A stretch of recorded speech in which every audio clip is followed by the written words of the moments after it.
আসসালামু আলাইকুম। শুভ পয়লা বৈশাখ, নতুন বছরের শুভ সূচনা। সকলকে আন্তরিক শুভেচ্ছা, অভিনন্দন। সকলে ভালো থাকুন, সুস্থ থাকুন। নতুন বছর হোক আপনার নতুন আনন্দ, নতুন স্বাদ, নতুন জীবন। আপনারা সকলেই শুভেচ্ছা, অভিনন্দন। মানুষের মধ্যে সম্প্রীতি, ভালোবাসা, ঐক্য নিয়ে আসুক। আপনারা সব ভালো থাকুন, সুস্থ থাকুন।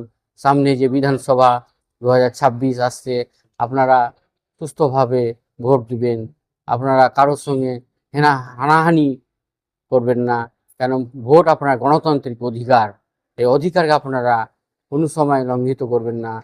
আপনার ইচ্ছা মতো ভোট দিবেন, যাকে ইচ্ছা তাকে ভোট দিবেন, কিন্তু কারোর সঙ্গে কোনো মারদাঙ্গা। এই ভোট আসবে, আবার 5 বছর পর আসবে, কিন্তু আপনার সঙ্গে কোনো মানুষের ভেদাভেদ করে লাভ নাই। কোনো ঝগড়া ঝামেলা, নেতা মন্ত্রীরা হবে, তারা দিল্লি কলকাতায় থাকবে, তারা মন্ত্রী হবে, রাজ্য সরকার চালাবে। তো আপনারা সাধারণ মানুষ, কোনো ভেদাভেদ করবেন না, সকলকে সুস্থভাবে থাকবেন, একে অপরের পরিপূরক। আমরা সম্প্রীতি বজায় রাখবেন।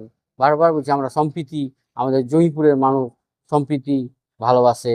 এখানে হিন্দু, মুসলিম, জৈন, খ্রিস্টান আমরা সব একত্রে বাস করি। এখানে ঈদও পালন হয় খুব সুন্দরভাবে। আমরা জানেন, ঈদের জোহর, ঈদ উল ফিতর, আমাদের শারদীয়ও খুব ভালো হয়। আমরা জানেন, আমরা জীবন সারা পত্রিকা থেকে আমরা ঈদের শুভেচ্ছাও করি, শারদীয় শুভেচ্ছা করি। তো আমরা জানি, এই নতুন বছরে আপনারা সুস্থ সবল হয়ে থাকুন। ধন্যবাদ সকলকে, আমাদের জয়পুরবাসী। আমি শফিউল ইসলাম, JS মুসাফির ও জীবন স্যার।